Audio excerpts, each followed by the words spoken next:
ನಮಸ್ಕಾರ ಸ್ನೇಹಿತರೆ, ಸ್ವಾಗತ ನಮ್ಮ ಕೈ ರುಚಿ ಚಾನಲ್ಗೆ.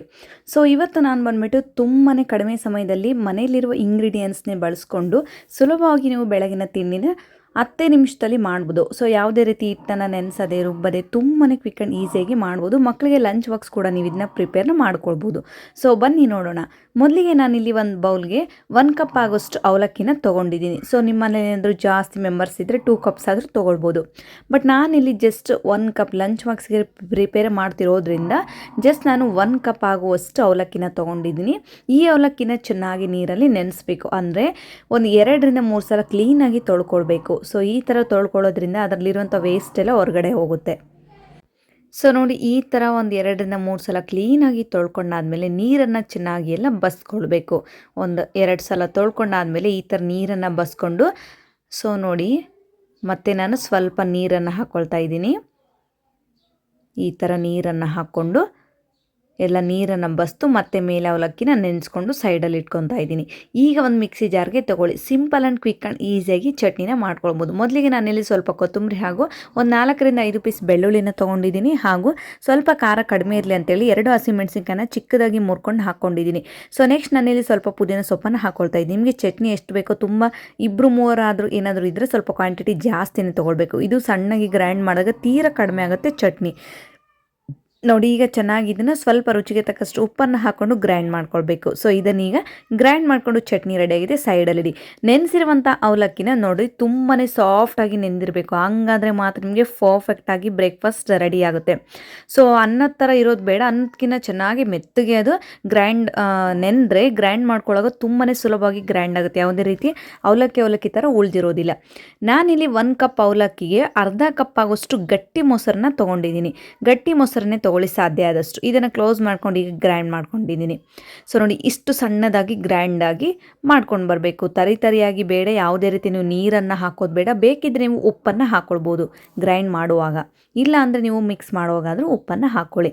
ಇದನ್ನೆಲ್ಲ ಚೆನ್ನಾಗಿ ನಾನೀಗ ಒಂದು ಬೌಲ್ಗೆ ಟ್ರಾನ್ಸ್ಫರ್ ಮಾಡ್ಕೊಳ್ತಾ ಇದ್ದೀನಿ. ನೋಡಿ, ಯಾವುದೇ ರೀತಿ ನೀರನ್ನು ಹಾಕದೆ 1 ಕಪ್ ಅವಲಕ್ಕಿಗೆ ಅರ್ಧ ಕಪ್ ಮೊಸರನ್ನು ಹಾಕ್ಕೋಬೇಕು. ನೆಕ್ಸ್ಟ್ ನಾನಿಲ್ಲಿ ರುಚಿಗೆ ತಕ್ಕಷ್ಟು ಉಪ್ಪನ್ನು ಹಾಕ್ಕೊಂಡಿದ್ದೀನಿ.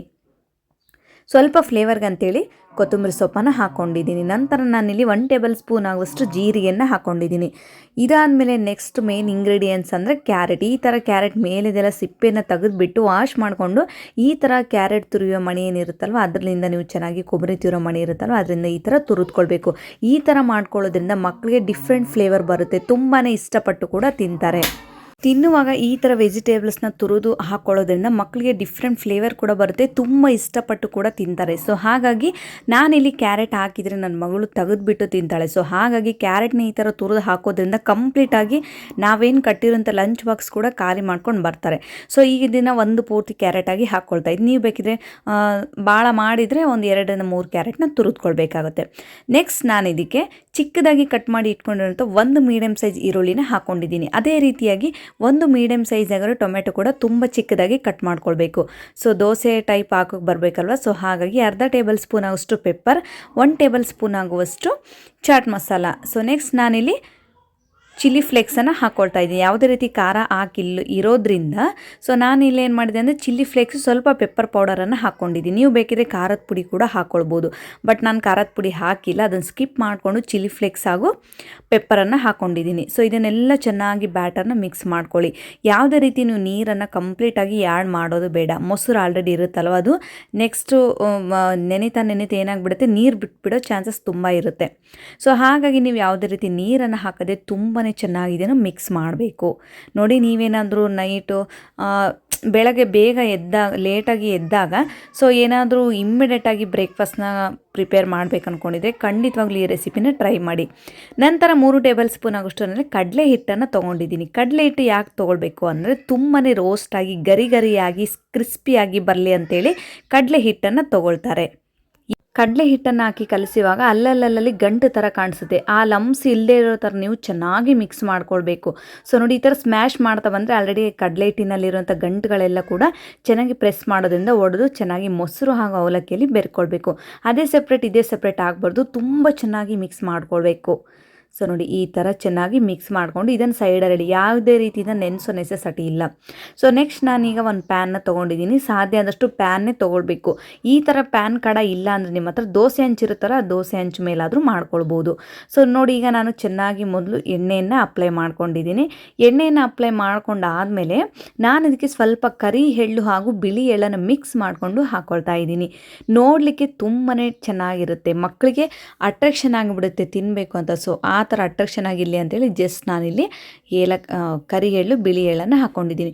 ನಂತರ ನಾವು ಸ್ಪೂನಿಂದ ತೊಗೊಂಡು ಹಾಕ್ಕೊಳ್ಬೇಕು. ನಿಮ್ಗೆ ಯಾವ ಸೈಜಲ್ಲಿ ಬೇಕು, ದೋಸೆ ಸೈಜಲ್ಲಿ ಬೇಕು ಅಂದರೆ ದೋಸೆ ಸೈಜಲ್ಲಿ ಅದು ಮಾಡ್ಕೊಳ್ಬೋದು. ಬಟ್ ನಾನಿಲ್ಲಿ ಮಿನಿ ಪರೋಟ ಟೈಪ್ ಅಂದರೆ ಪೂರಿ ಆಗುವ ಸೈಜಲ್ಲಿ ಮಾಡ್ಕೊಳ್ತಾ ಇದ್ದೀನಿ. ಇಷ್ಟು ಮಾಡಿಕೊಂಡ್ರೆ ಸಾಕು, ಲಂಚ್ ಬಾಕ್ಸ್ಗೆ ಸೂಪರ್ ಡೂಪರ್ ಆಗಿರುತ್ತೆ. ಸೊ ನೋಡಿ ಈ ಥರ ಚೆನ್ನಾಗಿ ರೌಂಡ್ ಶೇಪಲ್ಲೇ ಮಾಡ್ಕೊಳ್ಳಿ. ಸಾಧ್ಯ ಆದಷ್ಟು ಗ್ಯಾಸನ್ನು ಕಂಪ್ಲೀಟಾಗಿ ಲೋ ಫ್ಲೇಮಲ್ಲಿ ಇಡಿ, ಇದು ಹಾಕೋ ತನಕ. ಇಲ್ಲಾಂದರೆ ಏನಾಗುತ್ತೆ ಅಂದರೆ ನಾವು ನಾವೆಲ್ಲ ಲೈನ್ಸ್ ಪ್ರಿಪೇರ್ ಮಾಡೋತ್ತಿಗೆ ಅದು ಆಲ್ರೆಡಿ ಚೆನ್ನಾಗಿ ಒತ್ತೋಗ್ಬಿಡುತ್ತೆ. ಸೊ ನೋಡಿ ಈ ಥರ ಚೆನ್ನಾಗಿ ತಳ ಕೂಡ ಬಿಡೋ ತನಕ ನೀವು ವೆಯ್ಟ್ ಮಾಡಬೇಕು. ನೋಡಿ ಎಷ್ಟು ಸಾಫ್ಟಾಗಿ ತುಂಬಾ ಕ್ವಿಕ್ ಆ್ಯಂಡ್ ಈಸಿಯಾಗಿ ಬೇಗ ಮಾಡುವಂಥ ಬ್ರೇಕ್ಫಾಸ್ಟ್ ಅಂದರೆ ತಪ್ಪಾಗಲ್ಲ, ಹಾಗೂ ತುಂಬಾ ಹೆಲ್ದಿಯಾಗೂ ಕೂಡ ಇರುತ್ತೆ. ನಾವು ಯಾವುದೇ ರೀತಿ ಮಸಾಲೆಗಳನ್ನು ಹಾಕದೆ, ಟೇಸ್ಟಿಂಗ್ ಪೌಡರ್ನ ಹಾಕದೆ ತುಂಬಾ ಸಿಂಪಲಾಗಿ ಕೂಡ ಈ ರೆಸಿಪಿನ ಕ್ವಿಕ್ ಆ್ಯಂಡ್ ಈಸಿಯಾಗಿ ಮಾಡ್ಬೋದು. 2 ಸೈಡ್ ನೀವು ಚೆನ್ನಾಗಿ ಬೇಯಿಸ್ಕೊಳ್ಬೇಕು. ಅಂದರೆ ಸ್ವಲ್ಪ ಅವಲಕ್ಕಿ ಹಸಿ ಹಸಿಯಾಗಿರುತ್ತೆ, ಸಾಧ್ಯ ಆದಷ್ಟು ಚೆನ್ನಾಗಿ ರೋಸ್ಟಾಗಿ ಬೇಯಿಸ್ಕೊಳ್ಳಿ. ನೋಡಿ ಈ ಥರ ರೋಸ್ಟಾಗಿ, ಹೋಳಿಗೆ ಯಾವ ರೀತಿ ರೋಸ್ಟಾಗಿ ಬೆನಿಸ್ತೀರೋ ಅದೇ ರೀತಿ. ಮತ್ತು ಜಾಸ್ತಿ ಎಣ್ಣೆನ ಅಪ್ಲೈ ಮಾಡಲಿಕ್ಕೆ ಹೋಗಬೇಡಿ. ನೋಡಿ ಫೈನಲ್ ಆಗಿ ಜಸ್ಟ್ 10 ನಿಮಿಷದಲ್ಲಿ ಈ ಸಾಫ್ಟ್ ಆದ ಬ್ರೇಕ್ಫಾಸ್ಟ್ನ ನೀವು ಕೂಡ ಟ್ರೈ ಮಾಡಿ. ಸೊ ಇದ್ರ ಜೊತೆ ಟೊಮೆಟೊ ಕೆಚಪ್ ಹಾಗೂ ಪುದೀನ ಚಟ್ನಿನ ತೊಗೊಂಡಿದ್ದೀನಿ. ಈ ವಿಡಿಯೋ ನಿಮಗೆ ಇಷ್ಟ ಆಗಿದ್ದರೆ ಶೇರ್ ಮಾಡಿ, ಕಮೆಂಟ್ ಮೂಲಕ ತಿಳಿಸಿ. Thank you.